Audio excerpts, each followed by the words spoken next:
Hello，大家好，我是 Candy。今天我来讲如何在家组装和调教 LSD 限滑差速器。那今天视频中呢，我会讲讲不同的 LSD 之间的区别，以及我为什么选择升级这款限滑差速器。另外，更重要的是，我会一步步的讲解如何拆卸你车上原厂开放式的差速器，把整个限滑差速器的结构装进去是怎么做的。其中我会讲 LSD 的调教，离合片怎么调教，什么是凸位，什么是稳尾，如何切换加速和减速时你限滑差速器的锁止能力，包括最后最重要的就是把所有东西都装回去的时候，我会全部更换新的轴承和新的油封。我也会讲如何调整你尾牙的 backlash， 也就是齿跟齿之间的间隙。那听上去好像今天内容非常庞大，但其实今天要安装的所有东西都已经在这边了，并没有想象当中的复杂。而且看完以后，你会对限滑差速器完完整整有个彻底的了解，你就知道你在做的时候会遇到些什么问题，以及哪些调教是适合你的。那好了，话不多说，下面就让我们开始吧。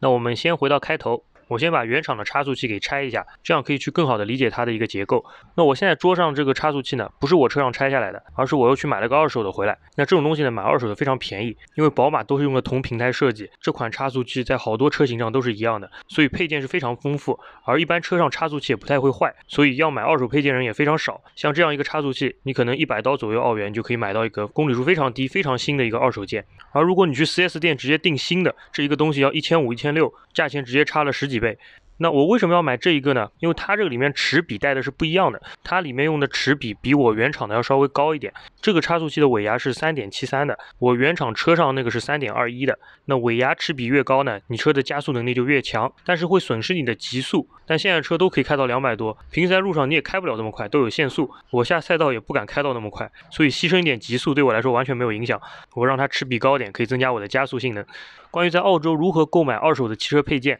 我之前有专门的视频讲，有需要了解的可以参看一下那个视频。那现在我就开始来拆。我们把整个差速器转过来，首先要拆后盖。那后盖这边呢，我这款差速器有8个螺栓，那我现在把上面的8颗螺丝先松一下。有些车呢可能是少一点6个，或者说是更多，不一样的差速器都会有点不一样。我买的时候卖家已经跟我说过，他打开来把里面清洁过了。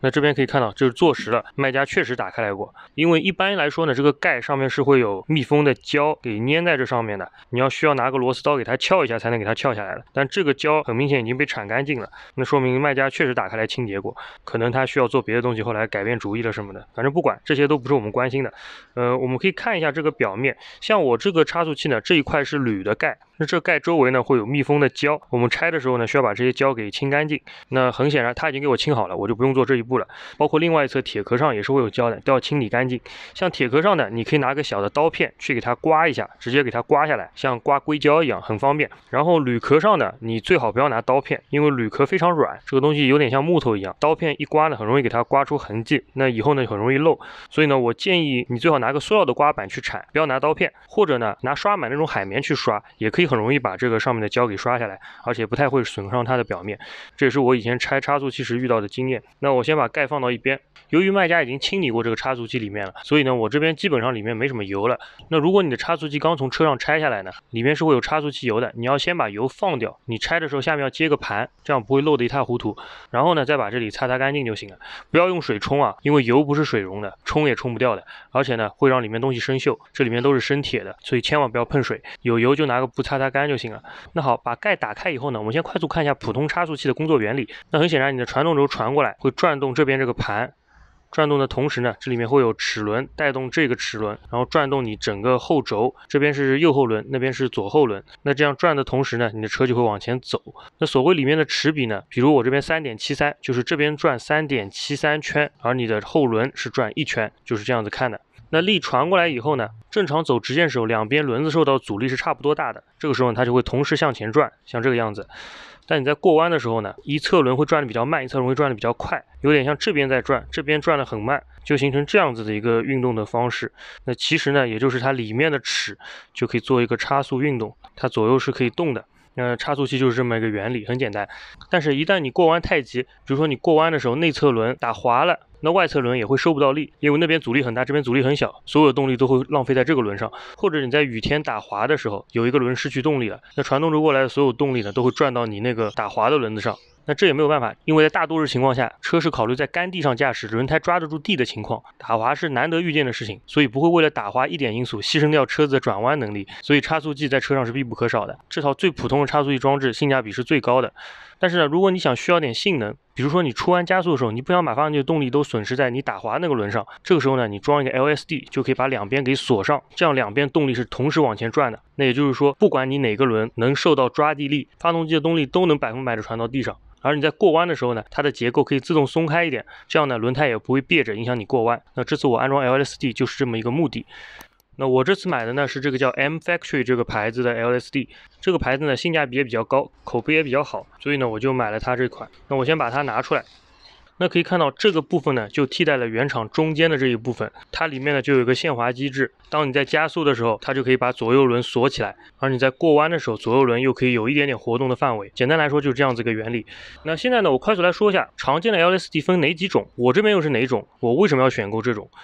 那首先要明白，差速器分很多种类别，除了我刚才说的原厂车常配的开放式差速器以外，我们有限滑差速器，另外还有不带差速功能的差速器，这分很多种种类。比如你跑直线加速赛的车，你不需要它差速，因为它不转弯，但是它动力都非常强，所以不需要这么多齿轮，那样反而容易坏，就一个实心的筒就可以了。那这就没有差速功能，但是也是一个差速器。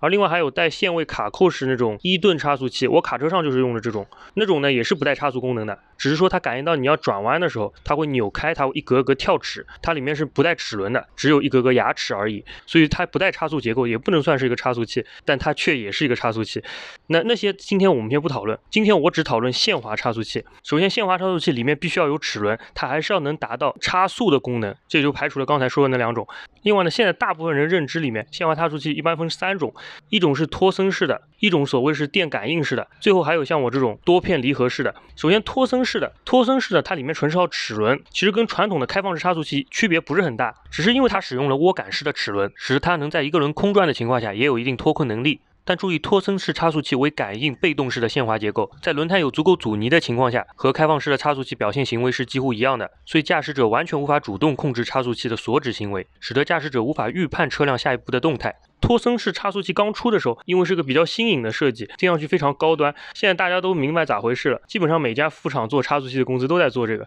所以价格也非常便宜了，当然比普通开放式差速器还是要贵很多。所以一般托森式差速器呢，能在你车打滑的情况下，更好的分配你车轮的动力。但是假设你真的需要限滑功能的情况，比如说弹射加速的时候轮子打滑了，或者你想参与漂移类的活动啊，那托森式差速器是起不到任何帮助的。再接下来很多人说那种叫电控式限滑差速器，那不管电控式差速器它前面头衔怎么加，它只是一个开放的差速器，在你的车轮刹车那边做一点工作，或者更高级点的会在差速器的内部或者外侧加点电子辅助的硬件，电脑调配一下，不至于一个轮空转。它的工作原理呢，就是假设你这个轮空转了，它在这个空转的轮上加一点刹车，那加一点刹车以后呢，就模拟的感觉这个轮有一点点阻力，那动力很自然就可以分派到另外一个轮上。当然，这是一个很简单的逻辑，真正的电脑控制的程序要复杂很多，每个厂家的逻辑也都不一样。它的最大优点是不仅能给车达到脱困能力，并且能够完全主动掌握时机和力度，只要程序写得够好，理论上就可以完全主动控制差速器，以发挥车子最大的性能。但有些款式的电控差速器也是有缺点的，就像我宝马原厂配的 eDiff 就是纯靠刹车控制的，那在竞技条件下呢，就会白白把发动机的动力损失在了刹车上。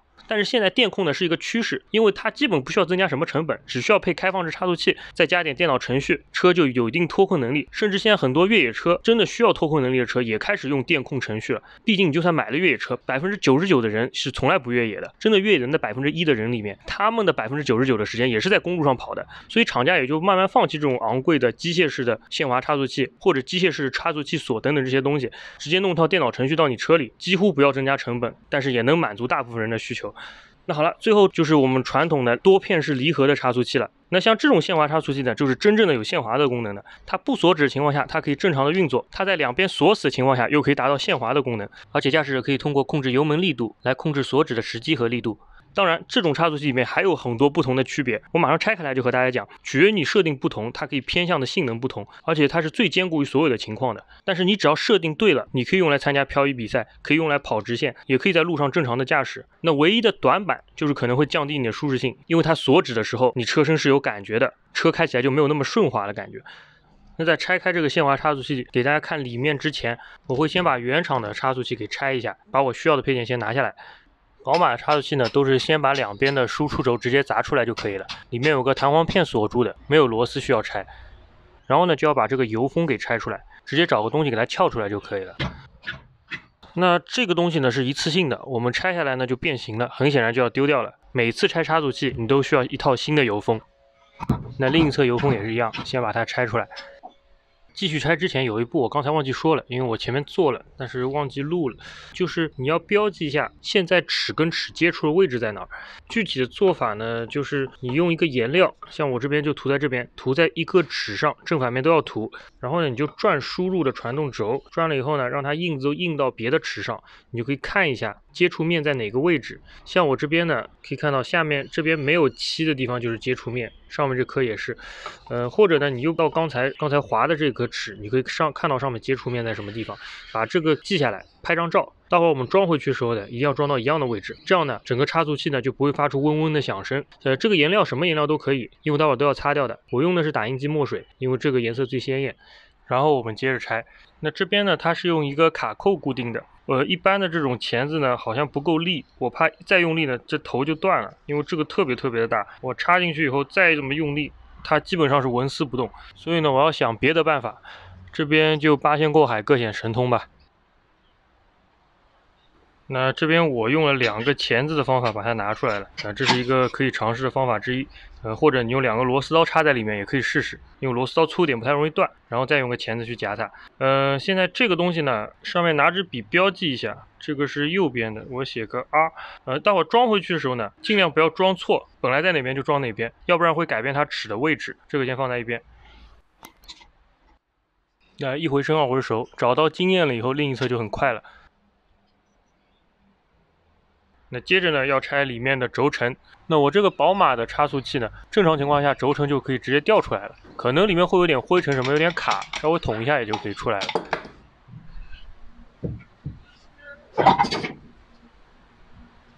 两边轴承都取下来以后，中间差速器的内芯就可以拿下来了。那现在是个很好的机会，把所有东西都冲洗一遍，尤其是你整个差速器壳里面用过的差速器呢，里面金属总有点磨损，磨下来那些碎屑呢，都会吸附在这个墙壁上，都把它擦干净。用刹车清洁剂 Brake Cleaner 可以溶解油渍，这样呢就更容易把它冲出来。那现在还需要继续拆，就是要把原厂差速器上的齿给拆下来，要换到我们的限滑差速器上。这边一共有10个19毫米的螺栓，我要把它都卸下来。那这边呢，我有枪，我就直接用枪来卸，这样会比较方便一点。如果你没有枪的话，用手动的扳手也是可以的，但是呢，要把整个壳拿一个台钳给夹在台子上，要不然呢，你没法拧。我用冲击扳手呢，很显然就没有这个问题，因为冲击扳手不是靠力臂，而是靠震动把螺丝给拧松的。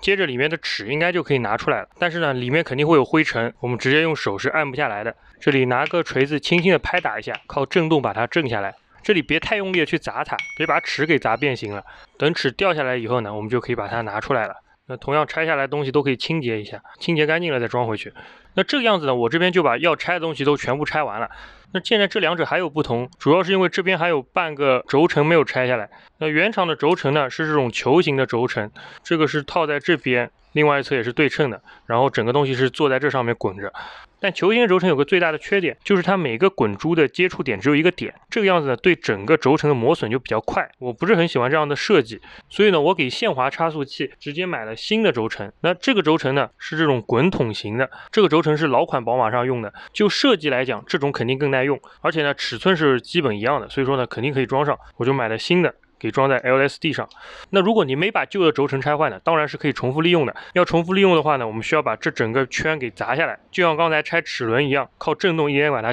砸一砸，抖下来，它也会拖出来，然后就可以把整个再移到新的差速器上。那因为我今天不需要，所以我就不去拆它了，就是放在上面。在全部往回装之前，我要打开限滑差速器，重新调节一下里面的设定，包括这边也可以给大家看一下限滑差速器里面什么样的结构是怎么样工作的。那这四周有4个限位的小螺丝，我先把它松一下。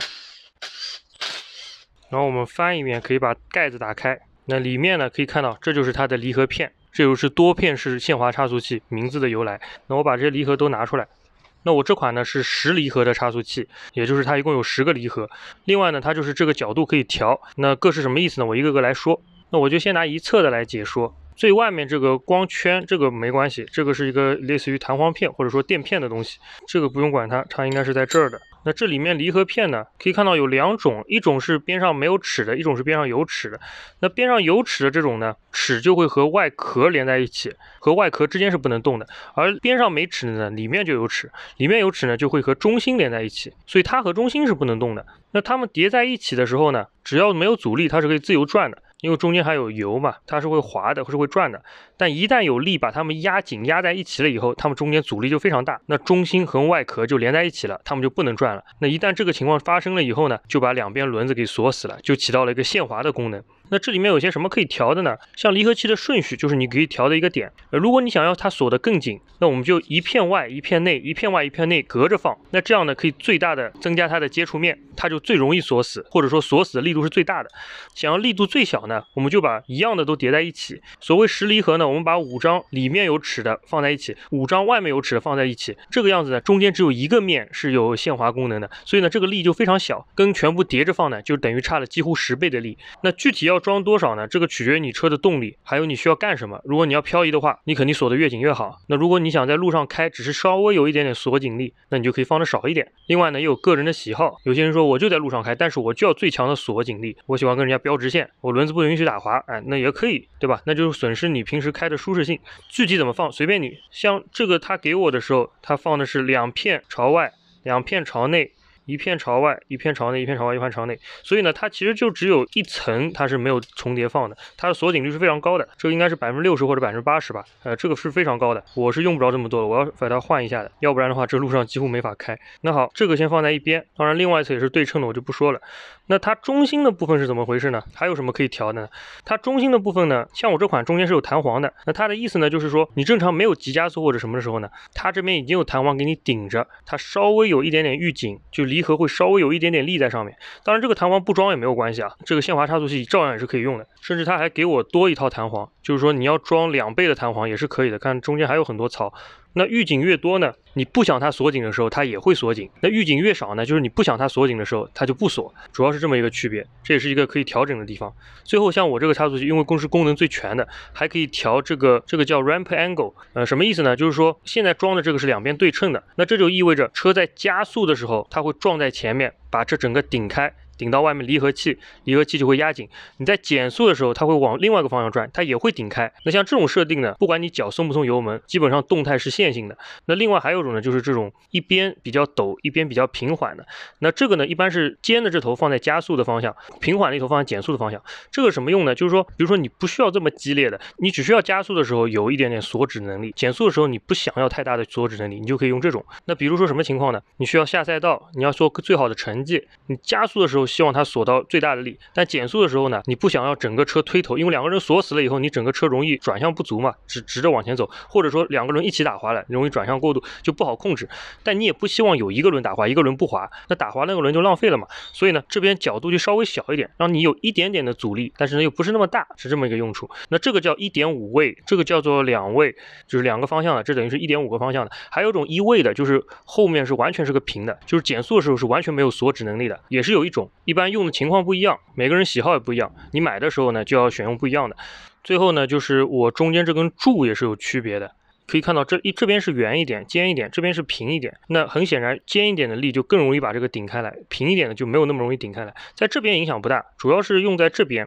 你正反装都是可以的，因为你加速跟减速需要多大的力，还有比例的关系呢。像你把尖的头装在这边，平的头装在下面，那很显然你加速的时候锁止能力很强，减速的时候是有一点点锁止能力，但几乎是没有。那如果你反过来呢，把平的头装在这边，那基本不影响，还是锁止能力很强，加速的时候，但是减速的时候由于这头是尖的嘛，就更容易把这边顶开，就是锁止能力会比加速时候弱一点，但是呢会比另外一个方向装柱子来的又高一点。但是又不及放在这边两边对称的这样子设计。所以呢，这里面装的时候有很多技巧，都是可以调节的。另外，我刚才所有说减速的时候要它工作的话，都必须要是车子还挂在档里，发动机跟车轮还是连着的情况下，用发动机的力在拽车身减速的时候，这个才是有用的。如果你离合踩下去，这些都没有关系的，就直接没用了。比如说你离合踩下去，正好要降档，入弯前要降档的时候，这个时候是没有用的。所以说减速的时候锁止力越强，也更考验你开车人的操作水平。因为减速的时候锁止力如果很强的话，离合踩下去降档什么的，一下没有锁止力，一下又很强，你很难控制，你一定要有一定车技才能更好的去驾驭它。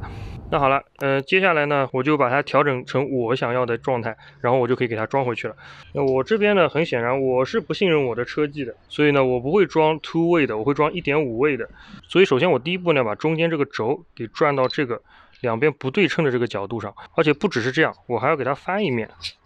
那就像刚才说的这个样子呢，它减速的时候呢，力稍微会大一点点，当然和加速这边比还是会小很多。这样可能如果前面100%，后面50%吧。而如果我想反过来装它的话，可能前面100%，后面只有20%，就这个样子，这样子一个区别。之后这边的弹簧你可以选择装和选择不装，这个就看个人喜好了。我这边呢会给它装进去，但是和它之前不同，它之前装了6根弹簧，我这边只装4根，因为它里面的间距都算好了，你装4根也可以，装6根也可以，装8根也可以。之后把另一边的齿轮盖过来，再把另一边的这一半盖上。注意弹簧的位置要卡到位，然后检查一下，确保这两边都是对称的就行了。接着就可以装离合片。那其实我不想要太多的锁止力，并且呢，我这边已经有弹簧了，它已经有点预警了。这个样子现在是下面只有一个是交叉的，上面全是重叠的。那现在这个样子呢，有1个接触面、2个接触面、3个接触面、4个接触面。那现在这样就是40%，我觉得40%的力度差不多了。我把另一侧按照这个顺序来装。好了，像这样离合就全部对上了。那另外还有个金属垫片，我们给它放在上面。然后呢，我们确保这边上所有东西都对齐，全部对到一条线上，这个样子呢就可以捅到这个壳子里。接着把盖上，并挂上螺丝。螺丝挂上，确定它不会掉出来以后，我们就可以把它翻过来，把所有限位的螺丝先拧回去，拧紧。我们要交叉轮流的拧，确保它受力平均。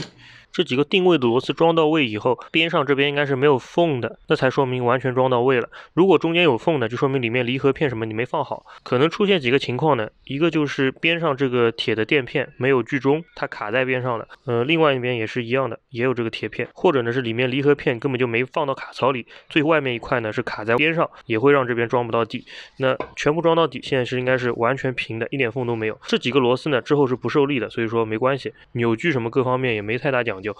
接着我们就要把齿给装回去。那从旧的开放式差速器拆下来以后，这上面的灰尘什么你可以稍微清干净，尽量不要有灰尘，要不然有可能会卡住装不进去。然后我们就要这样放上去，按一下就做到底了。这中间呢是几乎没有间隙的。然后我们把它翻过来，那这边10个螺丝要给它装回去。那这里情况是这样，如果你用新的同样规格的螺丝，那你可以用宝马原厂规格的扭矩，并且用一点中强度的螺纹胶，蓝色的这种就可以了。但是呢，我要重复用老的螺丝，所以呢，原厂的扭矩已经不是那么合适了。我干脆就放点红色高强度的螺纹胶，然后直接拧回去就算了。等螺纹胶固化了以后，强度也应该是够的。只是到时候拆的时候可能会遇到一些麻烦，但是用枪应该都没问题，都可以打下来。上紧的时候记得用对角线的方式，确保上紧的同时它的受力平均。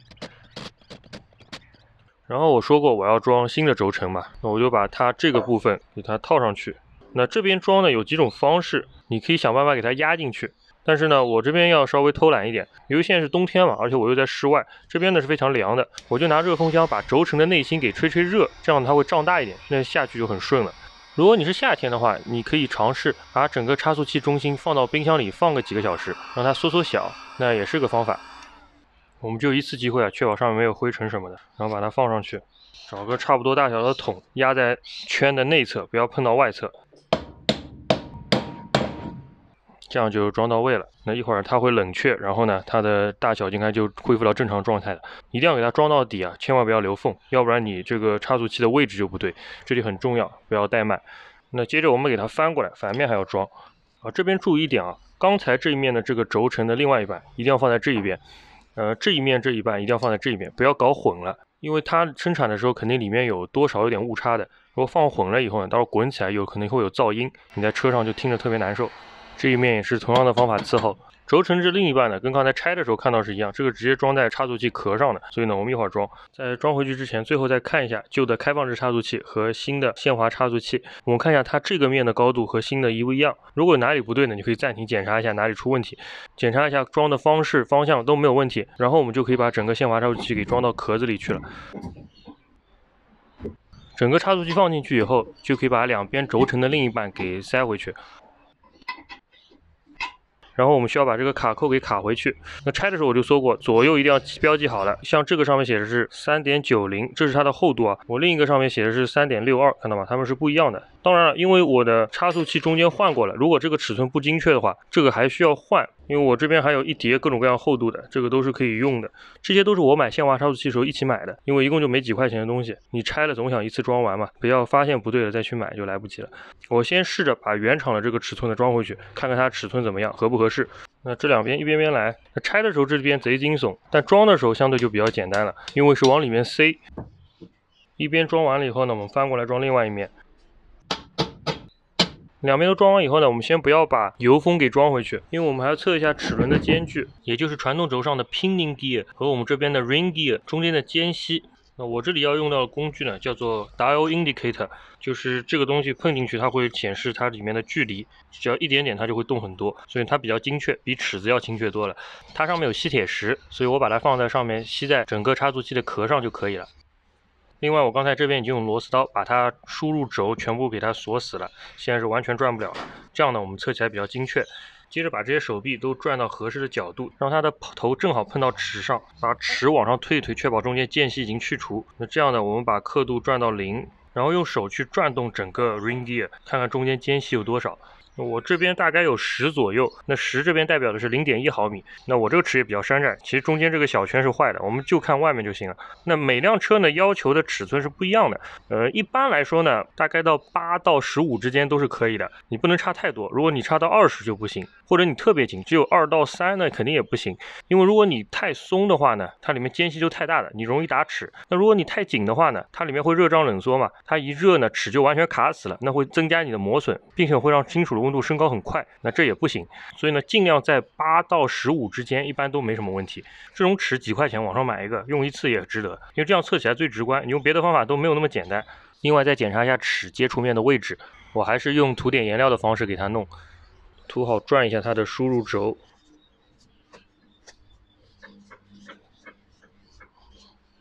那它现在上面接触面呢，中间点基本在挺中心的，其实一点都不偏。下面这面的接触点是中间靠内一点点，但是基本上也挺中了，所以我觉得这已经很准了，不用太担心了。如果你看到你的接触面在非常边上，内侧或者外侧，那你就还是要调整你的距离。一般来说呢，由于没拆过前面的 pinning gear， 所以 pinning gear 的前后位置你是没有动过的，这个误差应该不会很大。唯一的误差就可能这个 ring gear 左右移动的时候，因为我们换过差速器中心了嘛，左右会有一点变化，然后会引起这个的变化。那左右的变化呢，可以通过调这边2个卡扣的厚度，可以加垫片什么的来解决。那其实如果你不用 dial indicator 测试齿轮之间的间距，也可以用这种方式来确定齿轮的接触面。如果接触面没问题，一般也不会产生噪音；如果间距没问题，一般也不会产生噪音。但是我2个都测，只是为了双保险，2个方式都确认一下。那现在都可以看到都没有问题，我就知道我这个齿之间的间距是非常好的。接着把红色的颜料都尽量擦干净，因为你不希望你的差速器里面有任何的杂质。那现在里面就全部装完了，就可以准备把油封给装回去了。那这个是我新的油封，开头说过这个都一次性的，每次都要换新的。那我拿个铁桶罩在外面，然后把它慢慢砸进去，做到底就可以了。如果你没有合适尺寸的铁桶什么的，其实可以拿旧的油封，这个是尺寸正好的嘛，你可以把它砸进去。因为这个油封是非常薄的一个铁皮，所以呢用不了多大力它就可以砸到位了。另一侧也是完全一模一样的。然后在装轴回去之前呢，在上面弄一点油，这样可以确保油封不会一下子被戳裂，稍微让它有点润滑，然后就可以把两边的轴给捅回去了。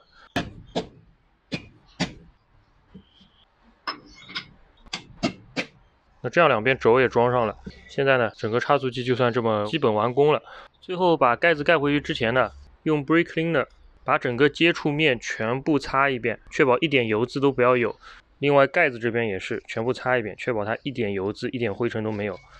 那一会儿最后呢，我们要在里面装差速器油。由于装了 LSD， 在它磨合期的时候，我们还要加这种 friction modifier。那这种东西呢，就是可以降低差速器油里的摩擦系数，加进去以后呢，它就更容易打滑，让它更滑以后，可以让里面的离合片磨合得更好。那由于这个是没有管子的，所以我现在就倒进去，现在倒进去方便点。一般差速器油都要用1升左右，所以这个东西就加1罐，基本上就够了。你要它咬合力更好，就少加一点；你要它咬合力更弱，你就可以多加点。打胶最好打在螺栓孔的内侧，不需要太多，但是重点是不能断，要不然你就会漏油。而且呢，尽量量控制的平均一点。然后把盖子装上，千万对准了，不要把胶拖得一塌糊涂掉到里面去了。而且每个螺栓现在只要用手拧上就行了，先不要上紧，我们要让胶稍微定型一下，然后再上紧。这种东西呢，自己做最仔细，因为你拿到人家店里去做，人家为了赶工时，可能一下子就给你拧紧了。那随着里面冷热周期的变化，密封胶是必定会漏的。所以现在只需要拿手上紧，让它胶的形状先压出来就行了。我们过1个小时以后再回来把它彻底收紧。这样收紧的话，密封胶有一点张力，不管它冷热变化怎么动，它的密封性能都能非常好。1个小时以后，现在它这个胶呢，就是表面稍微有点干了，但是呢还是可以塑形的，有点像橡皮泥一样的感觉，并没有完全硬化。这个时候呢，我们就可以用扳手把所有的螺丝都上紧。上螺丝的时候也是两边交叉的上，确保它一圈受力比较平均。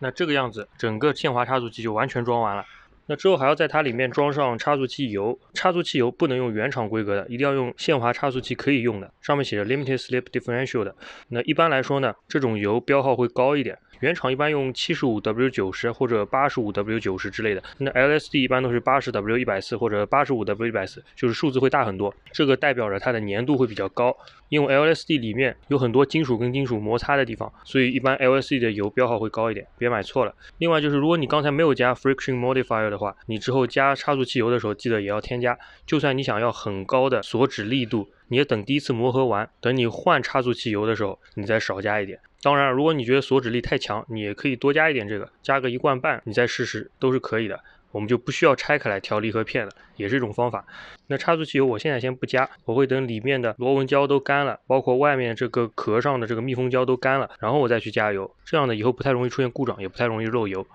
另外，我还会在差速器换油口的边上标记一下，这样如果以后别人给我车做保养的时候，就知道我里面是 LSD， 他就不会把油给加错。另外，我还会在壳子的上方仔细标注下现在里面是什么样的配置，因为现在里面东西跟原厂不一样了，万一我的车卖给以后的车主，他可能忘记里面是什么东西，写在壳上呢，他就知道里面是什么，这样就不会搞错了。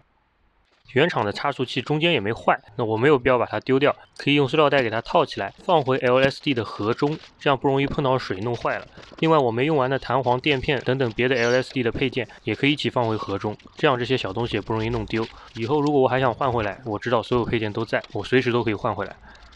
那好了，今天也弄了一下午，现在太阳又下山了，毕竟在家里弄的工具什么的各方面也不是很全，所以弄得比较慢。不过这就是完整安装 LSD 的全部流程了，每一步的难度虽然都不高，但是呢不能出差错，而且相对来说步骤也比较多，所以确实会花些时间。关于如何安装或者整个替换你的差速器，我在上周视频也讲过了，包括我还互换了差速器支架的胶套，如果你还没有看过的话，可以到上期视频再回看一下。